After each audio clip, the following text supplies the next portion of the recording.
So Anthropic just called for a global pause on AI development.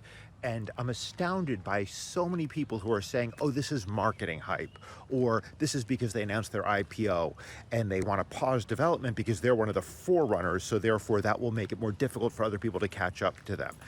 But clearly, what do investors want? Predictability, they want certainty, and saying that you're actually not sure what's going to happen with your product in the next months and years, how it's going to develop, and that it could, in fact, develop in a way that may be tremendously dangerous, does not seem to me like a good business move.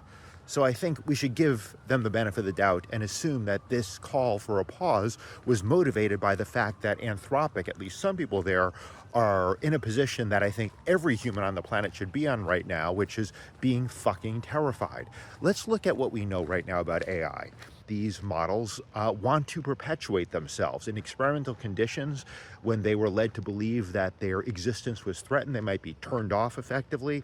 They've engaged in blackmail, murder. Again, these are experimental paradigms, not in real life, but there's no reason to think that the models were aware of that. Because clearly, if they were aware as an experimental paradigm, they probably wouldn't have engaged in behavior that, to put it mildly, any human would find alarming. We also know that they will engage in deception. They will cheat on tasks and then try to cover up the fact that they've cheated.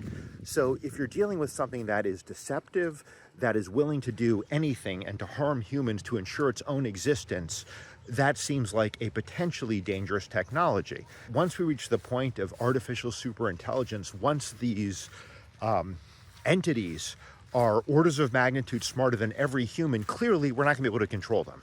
A lesser intelligence cannot control a profoundly greater intelligence. And so what happens then? Well, if you look at the heads of the AI companies, all of them, save the head of Meta AI, have expressed that there is a real risk that this could lead to human extinction. So if you have a product that could lead to human extinction in the estimation of many of the experts, it seems like pausing development while we at least try to get our bearings is a wise thing to do.